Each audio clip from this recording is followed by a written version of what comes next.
are now listening to the IELTS Podcast. Learn from tutors and ex-examiners who are masters of IELTS preparation. Your host, Ben Worthington. Hello there, IELTS Podcast listeners. In this tutorial, we're speaking with a very successful student from India who scored some really strong scores for the IELTS exam. She's going to tell us how she did it, what she used, what resources. And before we jump into this, let me just tell you who I am. If this is the first time you are listening, my name's Ben Worthington. I'm from England. And I've been teaching IELTS now for well over 10 years. I started off lost and lonely as a tutor when I moved to Spain, but then I decided to quickly specialize in IELTS by doing interviews with experts and students, bright, intelligent students and pronunciation experts, anybody I could find who would help. And that's how we started with IELTS Podcast. I recorded those interviews, and then if it worked, I tested it on my students. If it worked, it went into our online courses. And then fast forward to today, where we've got one of the most successful IELTS courses online. And we've recently launched our AI essay checking tool, which you can check out at IELTSPodcast.com. If you just go there, go to the top of the page, you will see a banner there directing you, and you can get your essay evaluated for free. And at the moment, during December, when you submit your essay, you are also going to be invited to a 30-minute class with me, which at the moment is going for $5.50, which is ridiculous because usually it's like around $75 per hour with me. And this is a 30-minute class for $5.50. It's basically $32 discount. So have a look at that when you go to the essay check-in site at IELTSPodcast.com. Right then, let's get started. So could you introduce yourself, please, Deepti? Tell us a bit about yourself, if that's all right. Yeah, so I live in Gurgaon, India, and I'm a software engineer. I have been working for last 14 years in software industry. And for my immigration to Canada or Australia, I wanted to clear IELTS score. So for Canada, it is required about minimum 7 score in all sections, writing, reading and speaking, and 8 in listening. So I was targeting that score. So that's why I took your course. I see. You chose Canada over Australia, right? No. Oh, sorry. I didn't choose. I mean, for both of these countries, you have to score minimum 7 in all sections. Right. Okay. So I was finding it difficult to improve my writing score, which was 6.5 last time when I had given in 2018, I guess. I So see. that's why. Okay then. And why Canada? It's freezing there, and you're in lovely warm India with amazing food. Yeah, no, I haven't made any decision yet. I mean, for either of those countries, you have to clear the score, right? So yeah, I need to see where Okay. I go. Yeah. Now you've got IELTS, the door is open, more or less, for both of those countries, Mhm. right? Yeah, I can Gotcha. apply in both because I got 778. So for both countries, even though I don't know whether for Australia it would be sufficient, because I have heard people saying that you should score at least 8 in all sections for Australia, but let's see. Right. Okay. Yeah. I know that Canada is quite aggressive at the moment with their immigration quotas because they're behind because of COVID. And so they're quite aggressive. And also, as most Western countries, they've got a shrinking demographic. So they've really upped their targets. And smart cookies like yourself, software engineers, I'm guessing it'd be much easier. Is that right? Or how far are you into the immigration process? I have just started filling application form, so it's not done yet. So I was started. Okay. applying for both of them. Yeah. Interesting. All right then. So can you tell me, you said you took the test in 2018. Yeah? Yes. Okay. And Mm-hmm. and you got your scores. You mentioned 6.5 in the writing, right? Mm-hmm. I see. Okay. And were there any other problem areas you had with regards to the IELTS exam? Um, no, actually, when I had given that test, I didn't prepare at all, to be honest. So before that, I had given IELTS for academic section, not the general one, where I needed to score minimum 6.5 in all sections and Mhm. overall 7 score for getting admission in college. But Mm. somehow I couldn't obtain the visa. So then I thought maybe I should give it a general test and then I will apply for immigration like for Canada or Australia.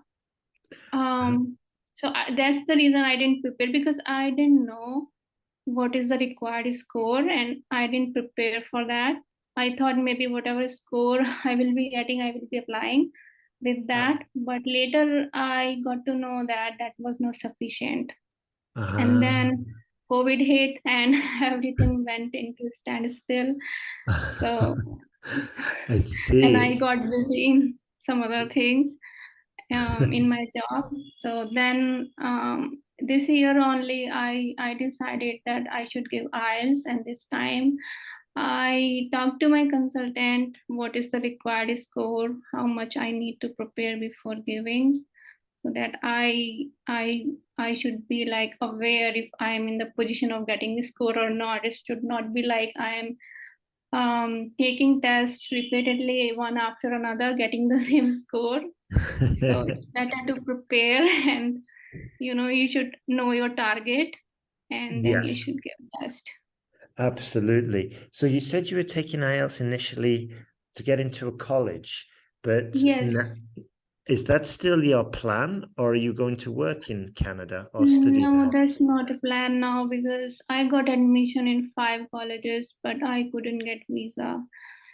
So Ah, okay. I see. I see. So, yeah. okay. So you're going now to Canada to study, right? No, for job. Oh, sorry, Now, sorry. I will be going for job because the domain for which I was planning to go to get masters, I am already working in that field now. Somehow I switched it with other trainings, so that's not a plan. So now I will be going for work. Right. Okay, sorry. Okay, I misunderstood. Now, Yeah, so that was USA.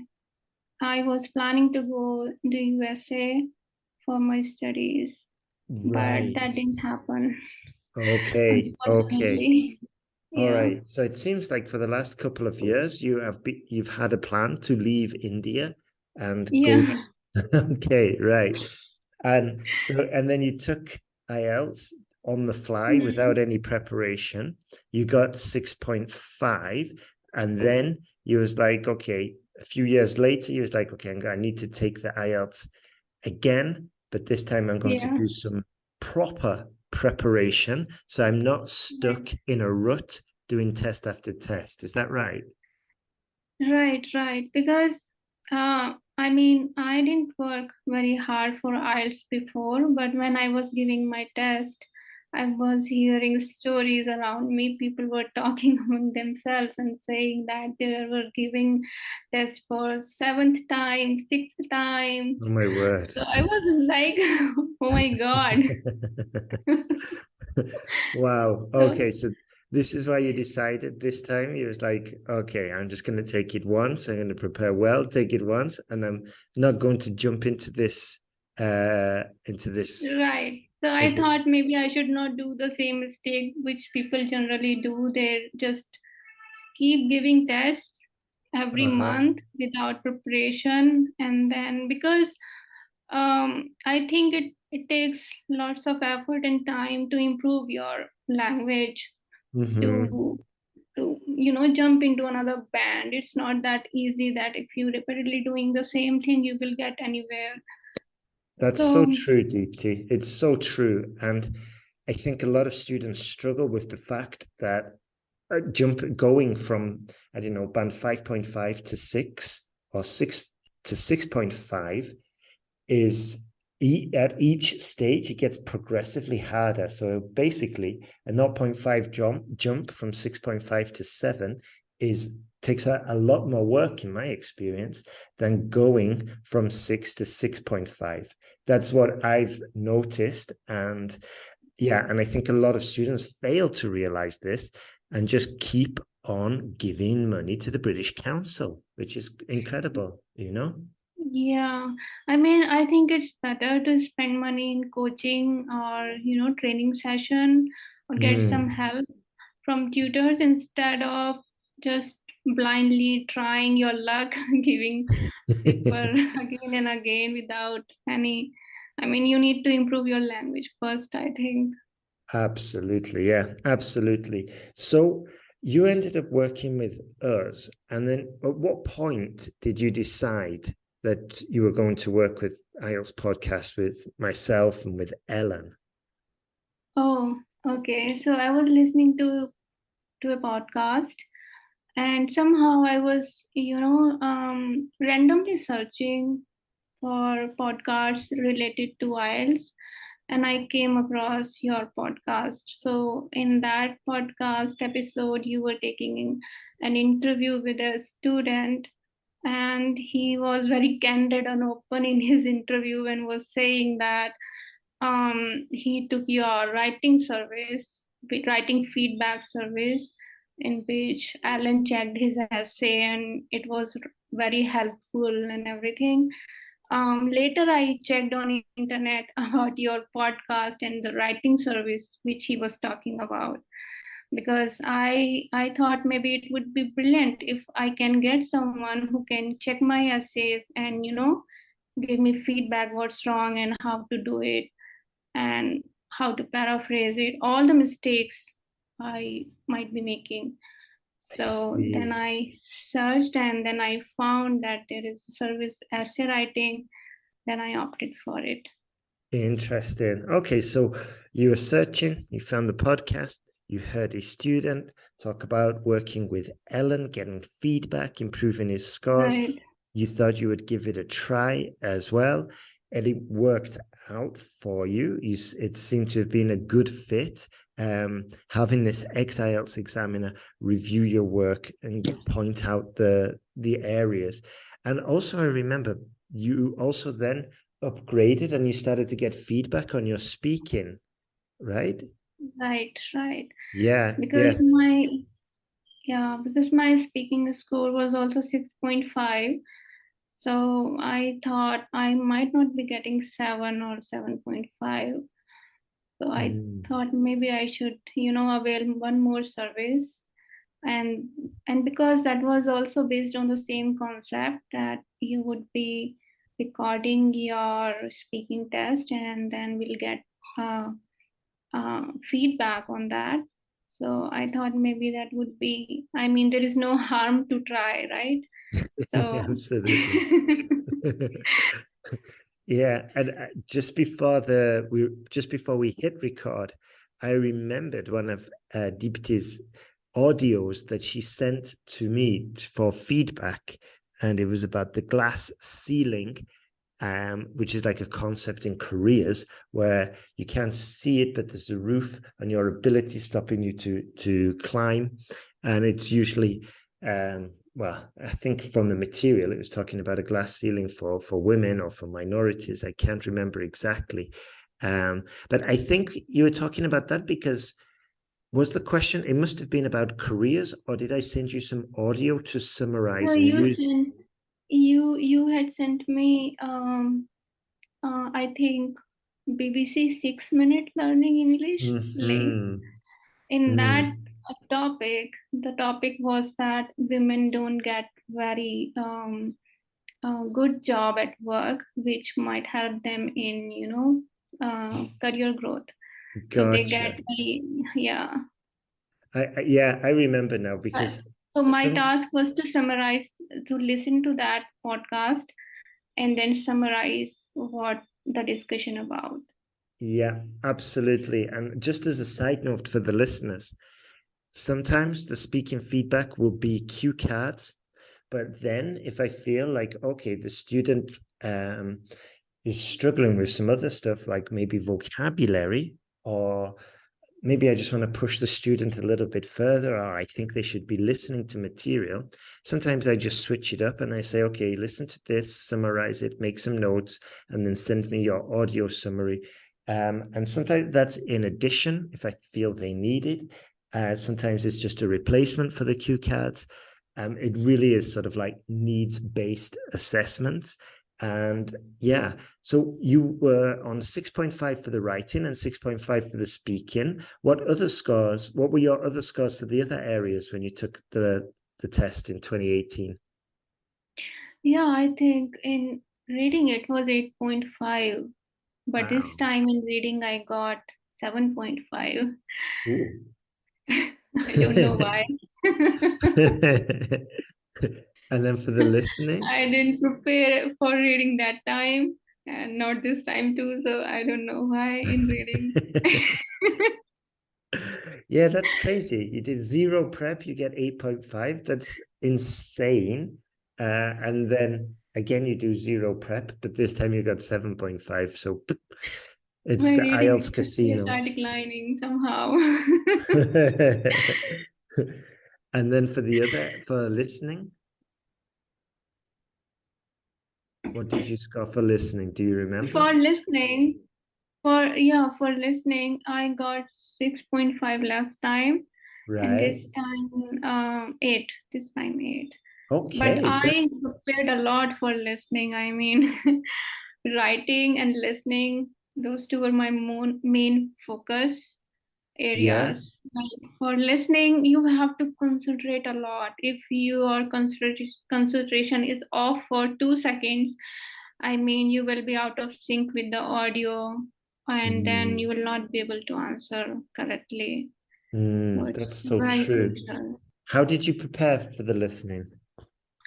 I bought books for listening. There are books from Cambridge University, like IELTS General Training, that is Mm-hmm. from Cambridge. So they Mm-hmm. have 4 tests in each book. So I bought 2 books. And also I prepared online also. You can get the resources where there are links people have made questions based on podcasts. So they clipped the Mm. podcast and then based on that podcast audio, they prepared questions, and that was also really helpful. That's interesting. Yeah, you'll have, if it's okay, can you send me that and I'll include it in the show notes after this when I publish. Is that okay for the other listeners? Yeah, sure. I will send it to you. There Fantastic. are about 10, I think 10 or 12 tests, all section, like all 4 section in each test, and there Mm. are about 10 or 12 tests. So there is like a good amount of practice material. Yeah. And out of all the students who get such a big score increase like you did from, was it 6.5 to 8 in the listening, or all the students who get above 7.5 in the listening and reading, they are doing practice test after practice test, and 9 out of 10 of them are using the Cambridge official material books, Cambridge 12, Cambridge 13, whichever. Mhm. And I have it on. I have someone told me that these are usually harder than the actual IELTS test, which is good preparation. It's going to damage Yeah, your they are from confidence. actual tests, right?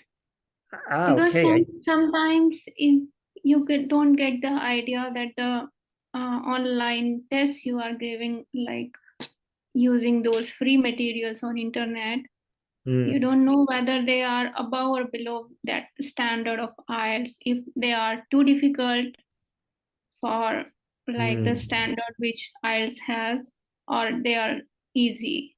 So it's it's good to, have actual material from, actual test, authentic tests, Yeah. material of last time. Yeah, I totally agree with you there. And as we were saying before, you want to go in there over prepared, and rather than risking it and throwing more money at the British Council IDP. So Yeah, it's great not point. only money, you also get so much disappointed and discouraged when you fail in something, right? So imagine you are giving third or fourth time, so you will start thinking, no, I think I will never going to get this score, and I should just give it up. So it's I mean, from that point of view also, that's better to save your money and effort, and Yeah, as well as be optimistic and hopeful. absolutely. Yeah, I've talked about this as well before. You very, very astutely reminded me then, Deepti, you're right. It's not just the money. It's the frustration. It's the time. It's the damage to your confidence. It's all of this, and just the feeling of being in a rut, as you said, like those guys were in your test center who said they were doing the test for the seventh time. You know, Yeah, it's yeah. The candidate who was sitting just behind me was talking to the next person that she was giving seventh time. Like, 7 times is a lot. I mean, and exactly. she was saying every month she gives test, and every month she gets 6.5, Oh sometimes dear me. 6.5 in writing, sometimes 7 in listening, because you have to get 8 for listening. So it's one section or the other section. Oh my gosh. So every month it sounds like a hobby, not like a test. That's like that's a very Yeah, expensive I hobby. think she was like, she had some really good reason, like maybe some emergency kind of situation where she wanted to move, and just Yeah, keep trying and work hard yeah. for that. But I don't know. So then Yeah. I realized, okay, I have come here without any preparation, and here are people working seventh and The, eighth time. And then the, later, when I got 6.56, then I checked on internet in on these sites for Canada or Australia. Then I realized it's really very low score, 6 point. I mean, for getting admission in college, they keep mm, minimum score 6.5, but that is not the case for immigration. You have to yeah, get it's higher so score. true. It's really sharp of you to listen to the others and sort of like it was a glimpse of your possible future, and you learned from them without any direct interaction, but you learned and you were like, right, if I ever have to take the No, test, I was I'm going to overhearing their conversation. exactly. Yeah. If I ever have to take the test, you were thinking, I'm going to do it right and I'm going to put in some serious preparation. But yeah, just as a side note as well, like in that situation, it's incredibly difficult because, like you said, sometimes you do need to pass fast and, Right. taking a test after test can feel like it's, the logical thing to do. But if you can, I strongly recommend doing what Deepti did and just allowing a few months to prepare, to work on your scores, to get some professional feedback, and then go into the exam in a much more confident state. So just going back to the writing, um, can you describe like a specific moment you got some feedback and you thought, okay, this is possibly going to work? Mm, for writing, yeah, that was like definitely the case for the first time when I wrote my essay and I sent it to Alan. She pointed out that I had used one word 5 times in single paragraph, and that is not okay. And and when I read it, I mean, sometimes you don't realize your mistakes, which are very common. But when I read it, I really found that okay, yeah, that is not looking good. And then I improved it next time, and she guided me like I could have done this way or that way. uh, Ah, and I noted down the mistakes as we were told. And next time when I wrote essay, I didn't make those mistakes, but I made other mistakes. And yeah. then she pointed out those, and it was just a loop. I was improving one thing on the one thing, and then doing mistakes in other things. But when I wrote my third or fourth essay, I realized that my writing has been improved a lot. I mean, if you had seen my first essay, that was drastically different from my third or fourth essay. And uh, Interesting. yeah, Yeah, this is a really good point that you just mentioned, Deepti. Like, so just to summarize, after the moment you realized it was working was when you got the feedback and the tutor, Ellen, said, okay, you've used that word 5 times in that sentence. We need to be really aware of the repetition. And you was like, okay, you'd never realized. And then the next essay you submitted, the mistakes right. were still there, but they Right. were different mistakes, right? Yes, yes. Next Yeah. time I took care of that I should not be repeating the same word and should be using different words for the same thing, but I made some other mistakes like grammar mistakes or some other kinds of mistakes, and then she pointed out those to me, and in the next essay I improved that, but I made some other mistakes. So it was like my error list was changing every time I was sending to Alan, Yeah. but along the way I was learning a lot. I mean, I Uh-huh. realized it when in the fourth essay Alan said that you actually did a good job on this essay, and I think that is 8 score essay. It's just that you didn't write it into two sections. You just wrote one big block of letter. If you would have written like in two paragraphs, that's easily 8 score essay.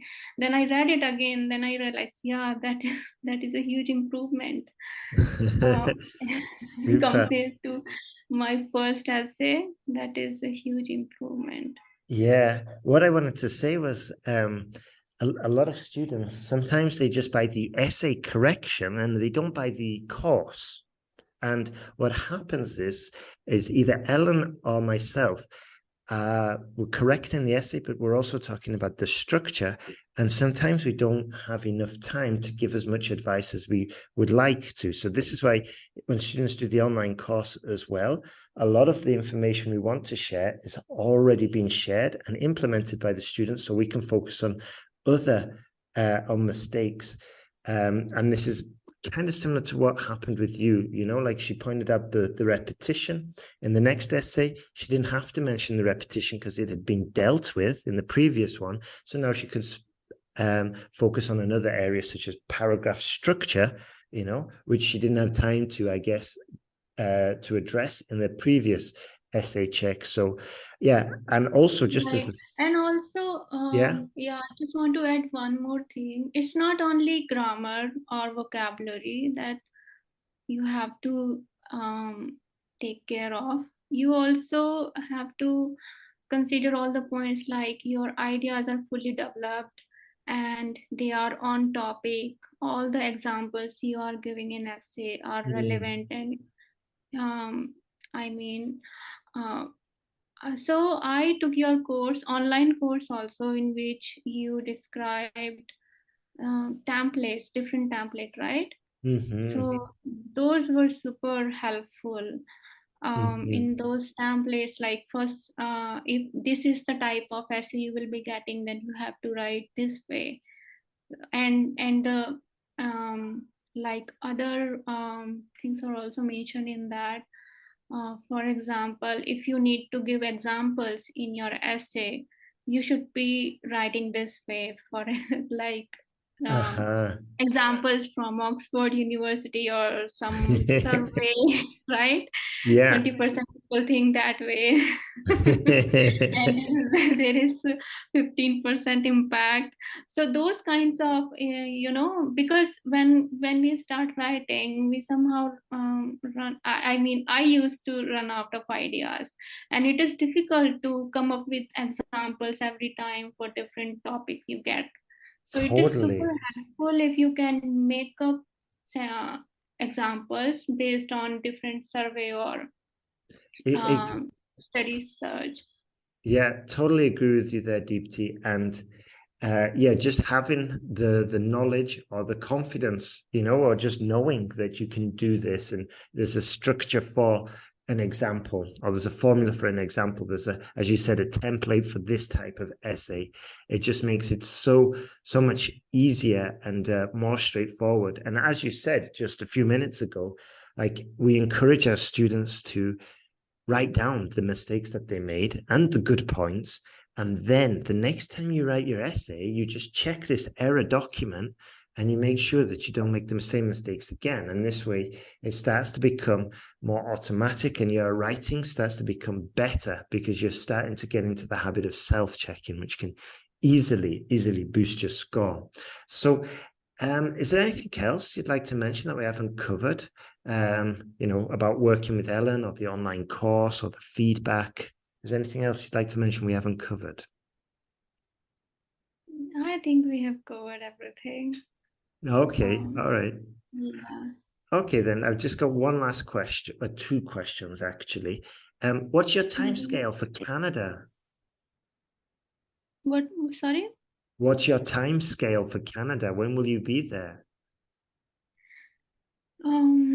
I mean, I haven't even applied yet, so I have Okay. started that process. So, yeah, I have heard that it takes about 2 years to get visa that get passed. Okay. Even after 2 years, you should be hopeful that you will be getting soon. Sometimes it takes 2 years, 3 years, 4 years.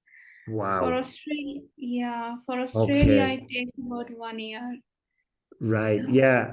I heard that it's all been streamlined if you do it online. And also, Deepti, I would honestly move fast with this because your IELTS certificate is going to expire. And then you'll be, Hello? yep. Hello there. I was just saying that you should move fast with this because your IELTS certificate is going to expire in 2 years, and you might find yourself back in that exam center, and you'll probably see that girl who'd taken the IELTS 7 times, and this time she'll be like, oh yeah, this is my 15th exam. And you can give her a big thanks for warning you. Yeah, yeah. Okay. That was really helpful to listen to people's experiences and then you make up your mind how to do a thing in a certain way so that Absolutely. you don't you so yeah so that you don't face the same problem. And Dipti, after all of this, could you tell us what scores you got for each criteria, please? So I got 8 in listening and 7.5 in writing and reading and 7 in speaking. Wow. So you jumped a whole band for the writing, right? Yeah, That, right. From that's 6.5 to 7.5. that's awesome. And how long did that take you, roughly? Preparation time for writing, Yeah. I think 2 months. 2 months. Interesting. So Right. 8 weeks, a whole band score improvement. That's great. And then for the speaking, what did you get in the first exam? That was 6.5. And then this And time it was 7. this time it was 7, right? That is super. That is super. Did you use any other service apart from the feedback we were giving you? No, No. Okay. no. Wow. That's Wow. the only service. Yeah. That's amazing. Well done. That's fantastic. Just one last question. What would you say to anybody who is thinking about joining the online course with us now? Yeah, I think they should join without any doubt. This is super Super. helpful. Yeah, Uh-huh. and it makes IELTS journey so much effortless. Yeah, absolutely. And just one last thing. If you see that girl again who's taken 7 IELTS exams. I don't remember her face. I was just going to say, tell her you know about a site where she can pass pretty quickly with some work. And you can send her my site. But if you don't ever see her again, don't worry. No problem. All right. Thank you so much, Deepti. You've been an absolute star.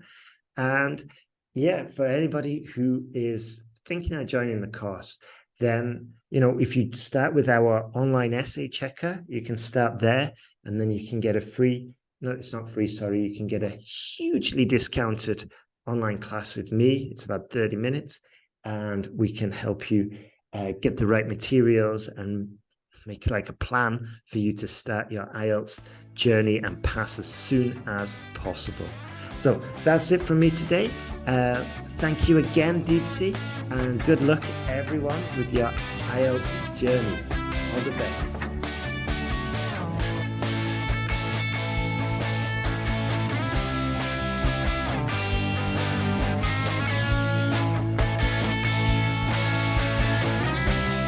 Thanks for listening to IELTSPodcast.com.